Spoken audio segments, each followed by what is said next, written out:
What's happening, my beautiful money moguls and financiers in training? Welcome back to another episode of the Do.Different.Better Show, where we talk wealth, wisdom, and money moves, making finance simple for everyday people. I'm your host, Elaine Rasmussen, CEO of Social Impact Now, founder of Connective Institute, and managing director of the Integrated Capital Fund.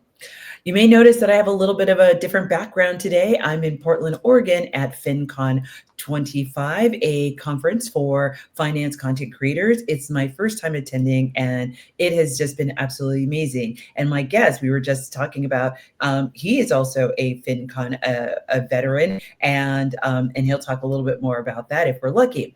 But I will be posting clips from the event a little on my socials a little bit later. You'll be able to catch up on all those. But before I talk about today's episode, I just want to give a shout out to Plink, which is a new money management app. This is not sponsored, but I won a Target gift card at their booth, so I wanted to give them a shout out. I also want to give a shout out to Ally, who gave away some amazing swag bag that included like the best mobile ring light and lapel mic that I've ever come across, which was amazing. So thanks to both of these partners for supporting FinCon 2025. And now, on to today's episode. It is about having a financial epiphany. Now, we all know that feeling when that light bulb goes off in your mind and suddenly everything clicks. And maybe it could be about budgeting, maybe it's about investing, or maybe it's just really understanding how credit and what's happening to your credit and how it all works. But no matter what it is, the moment of realization can change your approach to your finances forever. And our guest today is Scott Yamamura, a founder of Financial Epiphany and author. He is on a mission to help people have their own financial epiphanies and take control of their money. But a little bit more about Scott. He is a financial coach, author of Financial Epiphany, and has spent 25 years mastering the art of clear communication. As the head of video communications for Costco World Wholesale, he simplifies complex ideas for over 300,000 employees regularly worldwide. Now he brings that same clarity to personal finance and cutting through the noise to help everyday people invest with confidence in the ways that they've always wanted. Scott's concept of unleashing our multiplying power with money reframes investing. Through 3 breakout rules of thumb, he coaches you to feel empowered to take control of your finances by choosing a simple and creative path to financial wellness. So grab your pen and paper, your favorite tablet, whatever your note-taking device of choice is. This episode is going to be full of valuable insights from one of the top influencers in personal finance. Scott, welcome to the show, and thanks for being here. Thank you so much, Elaine. It's so good to be here. Cool to hear about you being at FinCon too. Yeah. So I'm going to start with where I start with all my guests. What is your earliest memory of money? I like to say that when I was growing up, my mom used to say talking about money was like talking about your underwear. Oh, And geez. I love it. And what you meant by that is that it's a private topic. And certainly we shouldn't be out there boasting about our bank accounts. And that's what she meant. But the other flip side of that is that if we don't talk about money, then we could be silently suffering. And really, that's what a lot of us Americans are doing. We think it's a taboo subject. Parents don't necessarily feel equipped to share officially about money to their children. So maybe they don't at all. And so it was very quiet in my household hearing about money or any money tips. I certainly was able to observe things, and my parents were frugal. It was good to observe them. They weren't overspenders or anything like that, but it just wasn't talked about much. It was very briefly talked about. And so I had to figure out a lot on my own later in life when I finally said it's time. I've waited long enough. But yeah, very early on, it just wasn't talked about much. So that's my mom and dad. They did have a big influence on me, and that the best memory is how my mom said, it's like talking about your underwear. And now I say, sorry, Mom. Now I talk about our undergarments all the time. All the time. Well, and it's funny because what I found in my money story is money wasn't talked about directly to me, but the struggles where money were talked around me.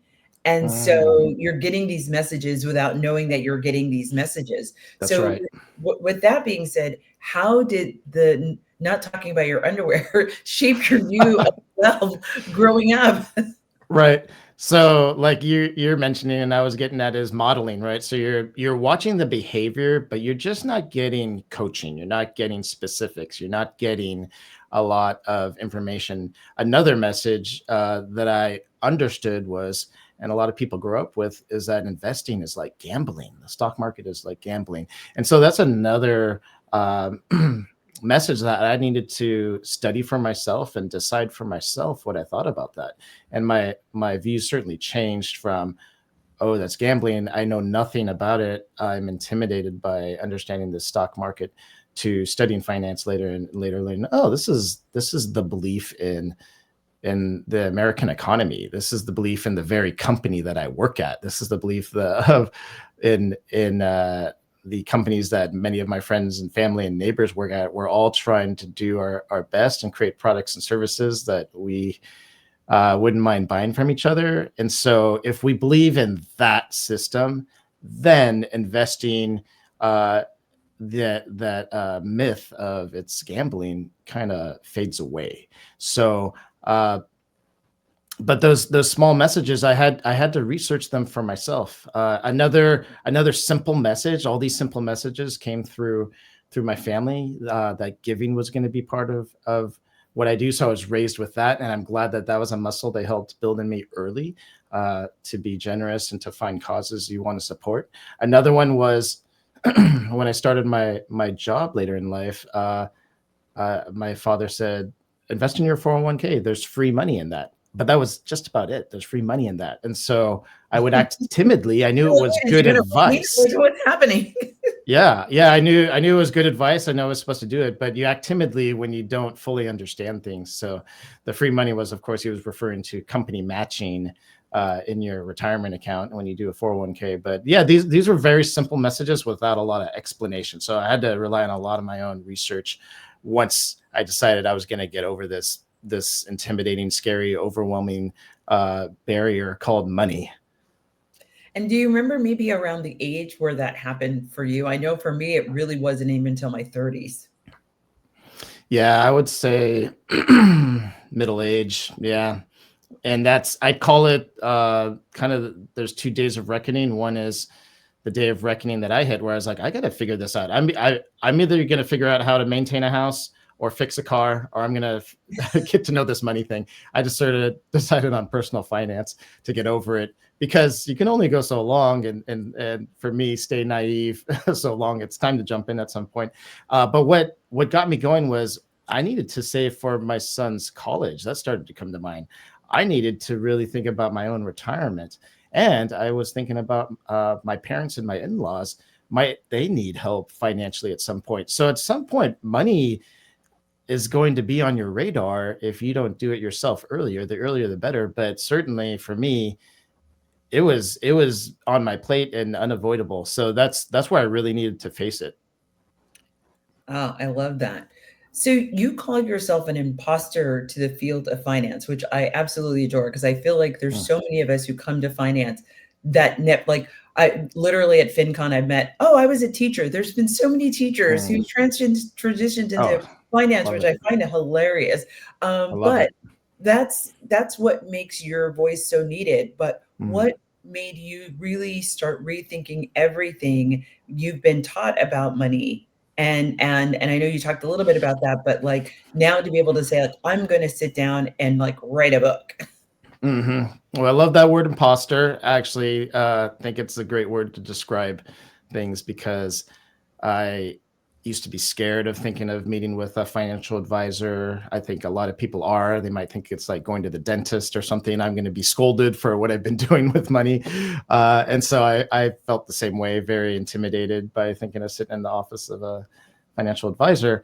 So I call myself an imposter because I work in corporate America. So I do work for Costco Wholesale, head up the video communications department. And so I have a great job, a regular job, a corporate job. And so I'm speaking more from being one of you. So many people hold a job, they're not in the financial industry. But it came to that point where part of the wake up call also was I realized the statistics, the numbers, when I started to realize that friends, family, coworkers that were living paycheck to paycheck, some might say up to about 78%, don't have enough savings set aside, that we're in debt. Most of us, about that same number, are in debt. If it's non-mortgage debt, that might be around $20,000. It's quite a bit. Add a mortgage on, it's way more. And that there's a low level of financial literacy. You look around and we have nice cars and electronics. We're going on great vacations. But when you realize what's under the hood, that actually we're living on the edge, that there's not much there, in a pandemic or a job loss or health issue can cause us to fall off the edge of that cliff, then you realize, wow, we need to hear this differently. It can't be we're working and overspending our money and we're not willing to learn it because we don't want to meet with a financial advisor. So I call myself an imposter because I learned it for myself. I did study to become a financial coach and write this book for 3 years called Financial Epiphany. In fact, the look of it is right here. And I wanted to make sure it looks very approachable and very friendly and not the black and white big block letters. Yeah. I wanted to make sure people could feel empowered and confident by this. I got over that hump and I wanted other people to as well, and have ownership over money and realize this is for you. You owe it to yourself to learn this. And it can be said simply and creatively. You don't always have to hire somebody to translate it for you. Yeah, and I think concretely what you're talking about is, because you've talked about, people will earn $2 million in a lifetime, but that feeling of still feeling broke, like you just don't have anything, you can't get to that next level, and you may not even know what that next level is. You just know that you're in this place and you want to get out of it. You want to be in a different place. You maybe want to go on vacations. Maybe you want to be able to work, not necessarily every overnight. You want to be able to make some kind of shift, but you're just like, well, I can't because this money. And I sometimes talk about, we've been conditioned to work. And so when you have that mindset of you're conditioned to work, it's almost like that also feeds into the fear of investing, right? Because it's like, well, if I invest and I don't have to work as much, then what's my value? Like, what will I do then? And it's like, whatever you want. Isn't that great? Wouldn't that be amazing? Just do whatever you want, or at least have a little bit more control over your time, a little bit more control over be able to stay home with your kids if you need to, if you want to, right? But so your book talks about turning money into a mental miracle. What was your financial epiphany and how did it change how you teach others? Right. So when I decided I was going to start pursuing understanding personal finance, I took workshops. I started watching YouTube videos and reading a ton of financial books. And I started to write in the margins of these books. And I started to realize that finance wasn't as scary as I had initially thought, and as most people do. And so I started writing so much in the margins and taking notes and sending emails to myself of all these individual ideas, because I think creatively. I distill messages every day. That's my job, is to boil down 10 hours of footage in a video down to 5 minutes of just what the viewer needs to see and hear. That's what I'm doing all the time. And so I thought, what if I took this sort of distilling of messages and simplifying of messages? What if I took that to personal finance? That's the way I want to hear about it.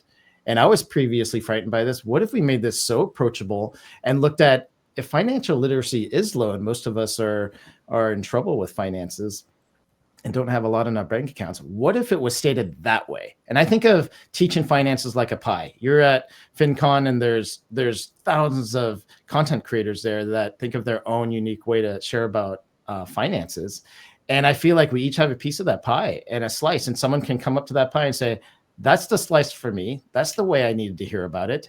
Let me scoop up and take of that slice, because that's said my way. That is said, that's not intimidating for me. That's very inviting for me to understand money that way. And going back to the whole $2 million thing, that's about what the average person might earn over a lifetime. But boy, we don't think about that. And if we were to suddenly have $2 million fall on our laptop, we would go learn this stuff right away. We would feel the weight of that and say, I need to understand this. This is very important. Let me go out and learn this. But because we earn that amount very gradually over 40 years, over a working lifetime, we may never go see an advisor. We may never pick up a book and read it. There's so many distractions in life, but we really should think about it. I like to state things differently. And if you say you earn $2 million in a life, why don't you go learn about money? Because that's a lot to steward and be responsible for. Then we might go out and do something about it. I love that. And that was literally the inspiration for this show, right? I really wanted to make these approachable conversations. And to your point, some people take it in written form. Some people, I'm a visual learner. So it's like, oh, let me make this in a visual way and be able to have sort of these living room conversations. Because I know for me, I will pay attention to something I overhear than to somebody than something that's actually said directly to me. And I'm like, ooh, that sounded interesting. Because I don't have that pressure of like, there's like this expectation that I have to act, but I can make that decision for myself. Well, this has been such an amazing start to our conversation. We're going to slide into our break. I am speaking to Scott Yamamura, who is the author of The Financial Epiphany. And we've been speaking about his personal journey into coming into his financial epiphany. Coming into segment 2, we're going to now start to get into like, what are some of the concepts that he outlines in the book, some techniques that are going to be valuable and useful to you. And so I hope you decide to come back for segment 2 and check us out. Don't forget to like and subscribe and check us out on AM 950 radio on Sundays at 12. I will see you after the break.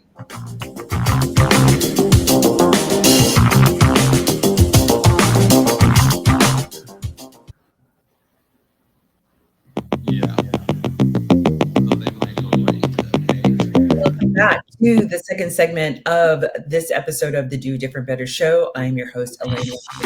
And with me today, I have the amazing Scott Yamamura, who is the author of Financial Epiphany. And you can get his book. We're going to put it up here on the screen. You can get his book at his website. Scott, do you want to give the website really quick? Yeah, financialepiphany.com. That's where to go. There you go. So definitely pick it up. It's amazing. I've been highlighting. There's lots of highlights that I've been putting in the book. So I know it's going to help you out. It's going to help somebody out there. So definitely pick it up. But we're actually going to talk a little bit more about it to even give you more inspiration to go right out and pick it up. So Scott, let's break it down. What are the 3 financial epiphanies and how do they flip the script on traditional financial advice? Yeah, the financial epiphanies are 3 rules of thumb. They're super simple. And I myself, in understanding personal finance, investing, to be particular, I needed something like rules of thumb in order to understand what was going on here. Complexity is it's difficult. It's how many of us think personal finance is or should be, and we accept that. However, there's a simple route to understanding investing, and so I developed. They kind of were epiphanies for me. I woke up, and as each one occurred to me over months and months of time, I realized that it was this set of 3 that really work together. And the first one leads to the second one, and the second one depends on the first one, and the third one is comes from the second one. They're all tied together. They all work together, and they teach us how to invest. Love that. Yeah. So you talk about doubling years and the power of 16 and exponential potential. Can you explain each one of these in like plain language, like you would to maybe a high school friend? Yeah. Well, the first thing when we talk about the foundation of all these is that we need to make money freeze. To many people, money is a constantly set of roving variables. And so to make money just stand still so we can figure it out, we need to figure out 3 things. And that is, what is the average age people start a career at? And we freeze it at age 22, could be 21, could be 23. But what if we lock it in at 22? And then what is the average duration of a career? That's 40 years for an American. And so it could be 39, could be 41. But what if we just froze it at 40? And finally, what is the average rate of return when we invest? Well, there's stocks and bonds and index funds and 401k plans and IRA retirement accounts. But what if we froze that also at a very friendly 7.2% rate of return? And when we state that number, that sort of common number, friendly number for, oh, if we invest, we might get about that much on an annual basis, that leads to the easiest math. The 3 financial epiphanies are based off of that foundation. So the first one, doubling years, like you mentioned. So simply said, if our money is gaining on average a 7.2% rate of return, the easiest, simplest concept and result is happening. The money is doubling. So you put $1,000 in, invest it, and you just don't do anything else. You don't even add to that.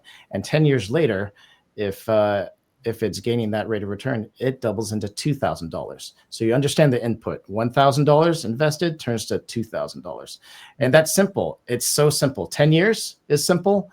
And doubling is simple. You put those two together in the same sort of rule of thumb, and now investing is super understandable. Oh, I should invest because the money can double. Well, I can either spend it now or I can have twice as much money later and still get what I was planning on, plus have leftovers. So that's doubling years.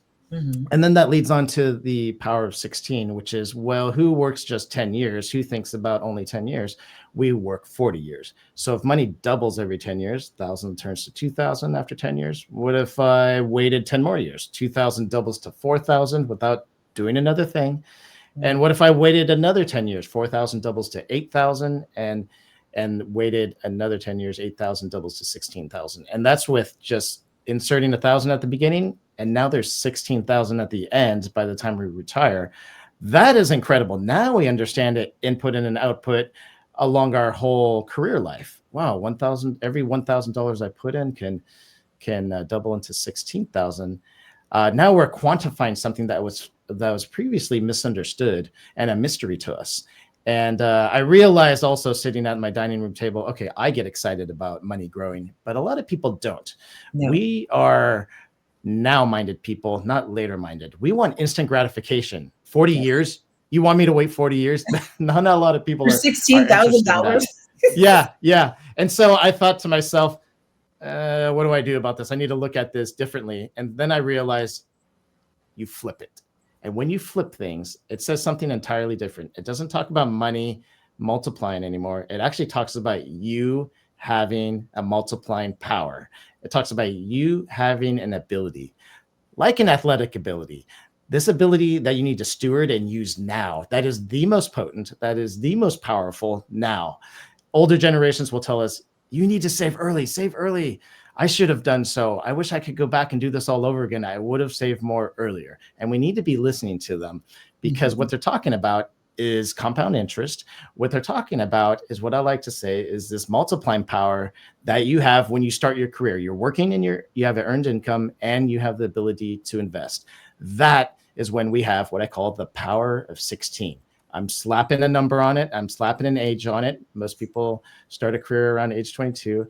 And we have this multiplying power of 16 then, and we need to act because it is so powerful. Mm-hmm. And that leads into the last one, the last financial epiphany, which is exponential potential. And that's just a fun term for saying that if we start with the power of 16, when we start working and we add our numbers back in that we used earlier, every 10 years, remember that duration we used earlier, our multiplying power is halving, meaning it's being cut in half. So if it starts at the power of 16, the ability to multiply money by 16 times when we're at age 22 starting a career, 10 years later, it's the multiplying power of 8. It just halved in 10 years. And then in our early 40s, it halves to the power of 4, the multiplying power of 4. And then in our early 50s, it halves to the multiplying power of 2. And then by the time we're retired, most people retire around their 60s. Then hopefully you're enjoying the fruits of your labor and retired and enjoying yourself. But when we realize there's this diminishing ability that we have to multiply money, that it's halving every 10 years, that calls upon a psychological phenomenon called loss aversion. We are more likely to act because we're losing something Right. than if we're gaining the same amount. And so it uses this mental trick to get us to do something, to get off the couch and invest, because we're thinking, oh, this isn't about gaining money. This is about me losing this ability. And like an athlete, NFL football players and gymnasts and this and that. Many of us that were in athletics are in our primes in our early 20s, and we know that it diminishes over time. Well, that's how money works. The myth of, oh, I'll wait till later, I'll wait till I'm promoted and make more money and are older, wiser, savvier. Don't do that. That's a myth. It's actually backwards. You're at your prime with investing. If you're the average investor, when you are young, when you first start working, that's your most powerful, potent time. And I came up with these 3 rules of thumb so that you could understand it and you could take action and have that sense of urgency that really is there. Right. And I think either sometimes people delude themselves into thinking that they're going to be able to work. Like you just don't have an ability to work at the same pace and scale that you used to work. So you also have that. And then once you lay on like ageism, or lay on some of these other things that happen that make it more difficult for your earning potential, it just continues to go down. And I think sometimes people either one, don't think about it, or two, they delude themselves into thinking like, oh, I'm going to work to such and such and such and such. And it's like, yeah, but will somebody employ you? Like that's a very different conversation, and it has nothing to Yeah. do with your abilities. You might be great at what you do, but we do, particularly here in America, have this ageism that happens in the workplace that devalues the wealth of experience and knowledge of somebody coming in into an organization that might be a little bit on the older side. Mm. So you've created a simple money moves guide. Like, why do you think people struggle? Actually, no, I'm going to ask you this other question. A lot of folks in our community feel like it's too late to get started. Just going back on Mm-hmm. what we were just talking about, Yeah. what would you say to someone in their 40s or their 50s Mm-hmm. who's only now waking up in their newfound financial life? Yeah, that's a great question. And what I like to say is that we live in a country of opportunity and prosperity where money can double. You simply put it on the boat, shove the boat off, it comes back 10 years later, doubled. And not every place in the world does that. And Warren Buffett would say, if you're born or you live in America, you've just won the ovarian lottery. You've been born into these opportunities that are just there for the everyday person. That is incredible. And so even if we're starting late, doubling money is still the most amazing opportunity that we didn't create, but we get to choose to join in on. It's just there waiting for us. And so I like to say, it's common advice, do what you can, get started now. And so because even getting started late is an incredible opportunity. And so I like to talk about how I've gone overseas, and I do shoot video for Costco Wholesale Corporation, but I also do so for nonprofit organizations on the side. And as I go to these places, my family and I just went to Sierra Leone, West Africa recently, where there's a high level of poverty. Money isn't doubling there, but certainly if it's doubling in the US, we can feed some of our resources over there. But when we open our eyes to what it's like elsewhere, there's a lot of places of the world where it's not like here. And so don't ever feel like it's too late. Don't ever feel like the system's working against you, because the system is a wonderful system that can benefit you. And money doubling is no small thing. And money quadrupling is absolutely no small thing. Just to give an example, if someone was to work a week of work and get paid for that week, that's what they signed up for. But if their boss suddenly said, you know what, I like you, I'm going to go ahead and pay you double time for that whole week, you would be ecstatic.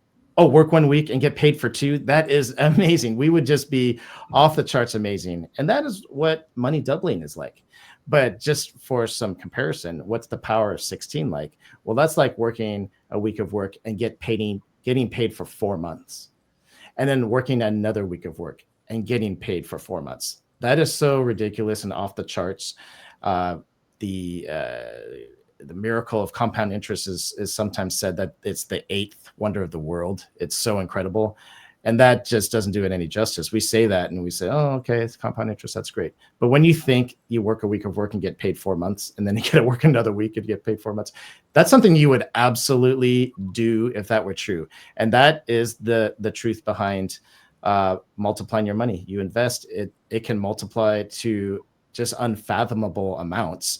And we want to try to help people understand that.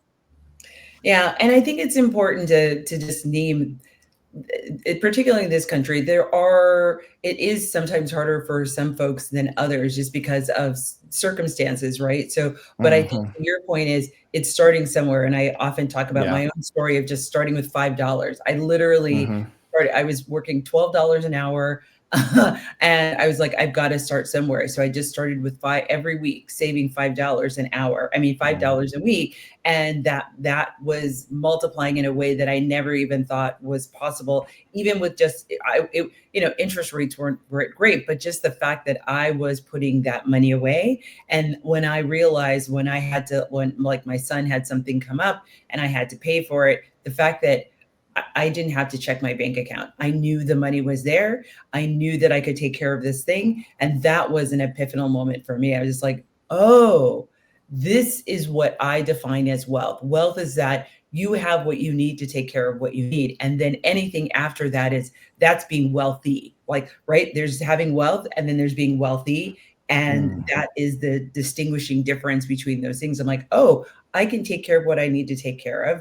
It's not going to break the bank. I don't have to decide between eating and medication and taking care of this thing. I don't have to choose between like getting my car fixed or paying my rent. Right now I'm like, oh, I have accumulated some kind of wealth that I can take care of myself. Now, to your point, now it's a matter of multiplying that. What are the ways and opportunities that I want to make that happen? So, no, this has been an amazing conversation. We're going to go ahead and head into this break. I'm talking with Scott Yamamura, who is the author of Financial Epiphany. And in our third segment, we're going to come back and we're now going to give you some really tactical and practical tips on what you can do to motivate, power your financial epiphany, and take action to do different, better. I will see you after the break.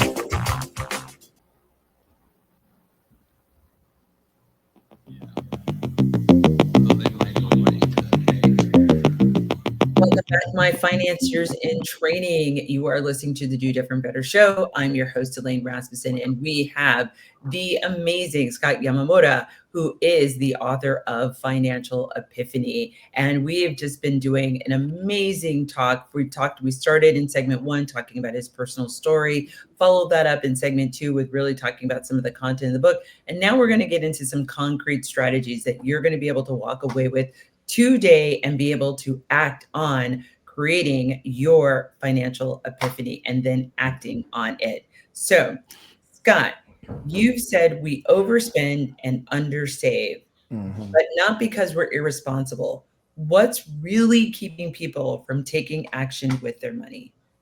Right. Well, we talked about how not a lot of parents and also just the education system, we're not getting financially educated by default. And a lot of parents themselves don't feel equipped to do so. And so, where are we getting our main money messages from? Well, one of them is going to be advertising and marketing. We're the most advertised to nation in the planet.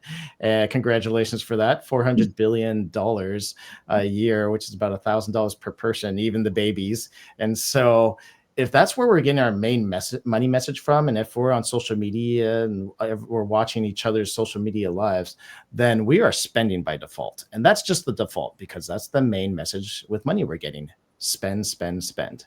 And so we're going to do that unless anybody else teaches us otherwise. That's going to be the norm, right? So if that's our default, I sometimes actually call that the path of snares and traps, because your money it's your responsibility to own and to learn how to operate with. And But there are many folks that are willing to take that from you if you're willing to give that to them. So the whole world is inviting us to give our money to them if we allow that. So we really owe it to ourselves to see that is our default system. If we didn't learn about money ourselves, then we do owe it to ourselves and our families to get on board with this. We don't want to stop learning after high school or after college just because it's optional to learn about money. We absolutely should because we make 1.5 transactions per day on average for the rest of our lives. We're Mm. not necessarily going to be continuing with some of the subjects we learned with in school, if it's calculus or, or physics or chemistry, and you're not in that line of work, but you certainly will be making transactions. And so keep the learning going. You definitely owe it to yourselves and to your family and next generations and legacy.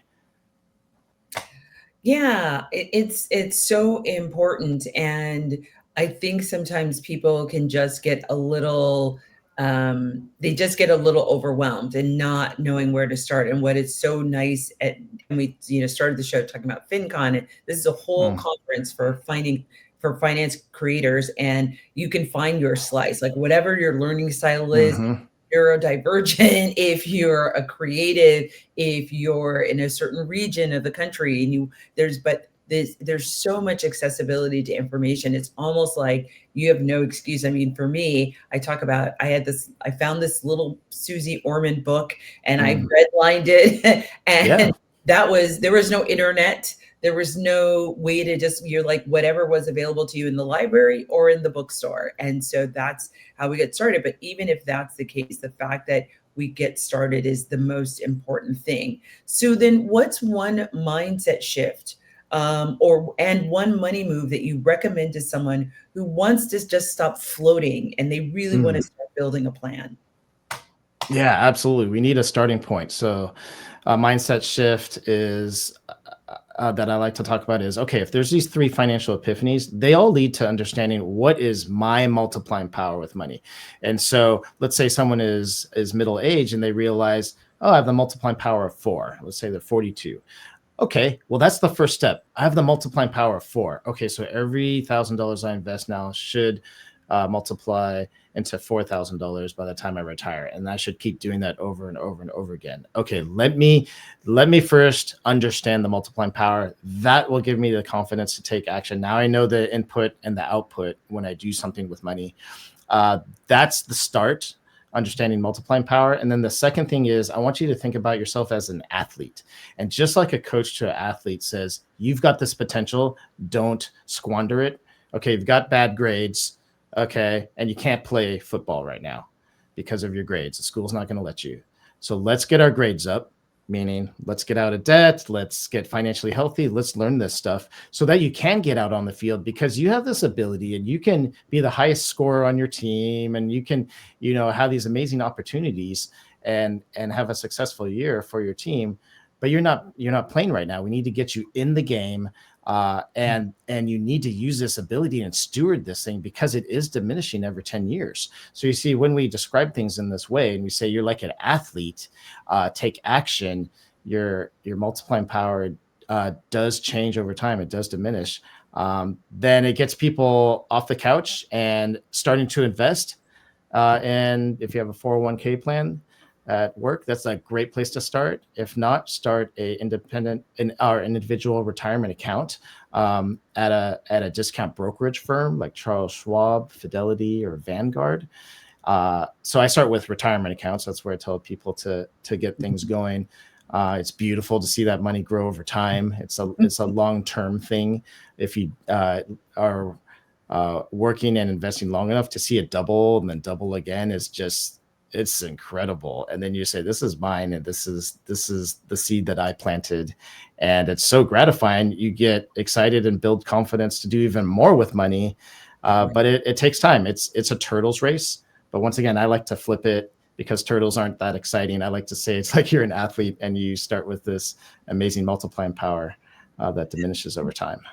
I love turtles. I have nothing against turtles. No, and we have a lot to learn from turtles. They win races, apparently. They So. do win races. They're slow and steady, but that is so Yeah. important. And going back to your point of we're such a now culture. We can't wait. We can't even, and we can't sacrifice. Like sacrifice is a four Yeah. word of, Yeah. I see this a lot when I work with entrepreneurs of, I'll tell them, and I, like you, I'm kind of like a little blunt with them. And I said, listen, you can keep getting your nails done, or what would that look like over the Mm, course of 6 months if you took that money? Let's do that math. What would mm, that money do if we actually invested it and either into your business or into mm. some kind of account, whether it's an Yeah. investment account, a 401k? I'm like, Yeah. so how badly do you, and Mm. like, can you even reduce? Like, do you need to get the long nails or can you get the short ones? Like, Yeah. let's like, Yeah. I understand. Listen, you want to look cute. I get it. I'm all here for it. But or do we need to have that new game that's coming out or that new Mm. game Hmm. system, right? Mhm. What could I do if I spend $1,000 on that gaming system? Could I put $1,000 in my business and that would actually make me the money to go be able to buy the gaming system, right? But just Yeah. really slowing down your thinking and that um, adrenaline of like, oh, Mm. that or that dopamine hit, right? Of like, oh, Yeah. that's gonna feel good. We make fun of Mm. like retail therapy, and I feel like people like make fun of like Costco, right? I'm like, oh yeah, I'm gonna get my little dopamine hit one night. Like, Yeah, guilty of working for a company that gets people to just buy the stuff because we just have amazing products. But a point comes to mind, like what you're saying there. I like to say instant gratification lasts a day, but financial wellness is gratifying every day. Meaning you buy oh, stuff, you got to buy something the next day to feel good, and the next day, and the next day. But when you build up, say, your retirement account or investments, and you're doing good there, it's there every day. You don't need to buy anything new because it's growing every day and it's gratifying every day. So you can switch from buying every day to investing, which is slow, but when it's growing every day, that in itself is gratifying. And you no longer have to spend to get that feeling, to get that oh, dopamine hit. Just that's open your account. Oh, that made me happy. Next day, open my account. Still happy. Oh my God, that's a bar. That's amazing. I'm gonna be sharing that and giving you credit. That because Oh, right on. it is, I know that was what it was for me. It Mm, made making the sacrifices so much easier because I'm like, oh no, I'm on a path to know that I'm gonna be okay at some Yeah. not only today, but at some point in the future as well. And that feels good because I saw my parents suffer. I saw Mm, my sure. grandmother. My grandmother was working as a geriatric nurse, until literally she fell at work and through a set of circumstances died as a result of that fall. So, and she had no affairs. My great grandmother, her house got lost because there was no Mm, financial planning, like no paperwork, no estate planning. So that is such a crystallized. I'm a visual thinker as well, so it's like that's such a crystallizing thing. And I'm like, oh yeah, that reflects exactly how I felt. I'm like, I feel that way every day. I'm like, I may not be where I want to be, but I know I'm on a path to get there. And it feels so good to know that I'm making the decisions. And again, it's not necessarily about suffering all the time, right? Listen, go to the movies, go take that trip, yeah. but also think about, okay, if I spent $3,000 on this trip, how will I make that back? Like, how will I put that back in? Not just take the trip and not think about the next Yeah. part of Yeah. it. Not I'll figure it out later. No, we should be thinking about this. Opportunity costs is what you're getting at. What is the cost of spending this now, and what could it have been later? That's why I like talking about multiplying power. If I don't spend this now, wow, it multiplies by 16. If I don't spend this now, it multiplies by 8. We need to understand that opportunity cost. Love that. So you wrote Financial Epiphany for middle income earners, professional Mhm. workers, but Mm, I know a lot of educators and coaches and nonprofit leaders listen to sure. this show. What can they take away from your framework to better Mm. serve their communities? Yeah, the reason why I like to teach about these 3 rules of thumb, these 3 financial epiphanies, is to educate the everyday person, because that's where the issue is, that many of us are failing at money because we just don't have a simple way of learning it.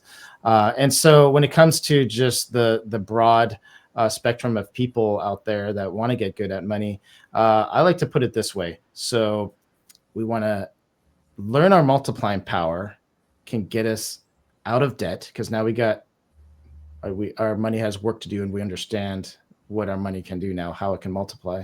So we get out of debt. because we've learned to multiply our money so that, and this is the important part, we can fund our purpose. And so the last chapter of my book is called From Products and Prices to People and Purpose. And I love that because it's all P words, for one. Two is that really, do we want to be good with money so that we can have stuff? Once again, we talked about instant gratification kind of doesn't last long. So, but what about investing into people? What about investing into our community? We need to ask ourselves, why am I on this planet? And can I multiply money so that I have the resources to fund that purpose? And so when people have that money, we no longer have to say, oh, I don't have any money, I can't donate to that, I can't help out with that, I just don't have any money. You know, the bank, the retailer, the credit card companies have my money. But if we have money to fund our purpose, all of a sudden we become the CEO of our own mission, and we can fund this mission, this personal mission that we're on. Many of us might be convinced by a mentor to create a personal mission statement, but now the money resources are there to fund it ourselves. There's no waiting, there's no barrier. It's there, it's us, our mission, and our account to access funds from. That's what I want to get people to, is to that point of having enough resources, having enough inventory with their money to be able to put it towards the reason you're on this planet. And so that's ultimately it's the ultimate goal with money, is get good at it, so you get out of debt, learn to multiply, and be empowered so that you can fund your purpose. Love that. And this is my last question of the day. At the end of the day, what does it mean to do different, better with money? And what's one financial epiphany you hope every listener walks away with after listening to the show? Great. Yeah. Once again, so this is where I like to restate things. So I don't have something new. I'm going to simply restate that money can be simple. You don't have to have analysis paralysis at all the options. It doesn't have to be overwhelming. You don't have to hire somebody to understand it all. You can get started yourself. And the 3 financial epiphanies are: number 1, that under common circumstances of investing, money can double every 10 years. Number 2, you have the power of 16. You can multiply money by 16 times on average under common circumstances when you start your career. And financial epiphany number 3, your multiplying power halves every 10 years following these common circumstances. Knowing these 3 things is a set of tools you can use for the rest of your life. I use them, even though I developed these over the last 10 years, I still use them today and plan to use them for the rest of my life on big money decisions. Still consider hiring a financial professional to walk alongside you, but this empowers you. So I want to empower you with the 3 rules of thumb so that you have a simple way of understanding your money. Well, thank you so much, Scott, for being on the show. This has been an amazing conversation, a very just topical conversation, and just thank you for being on the show today. Thanks for having me, Elaine.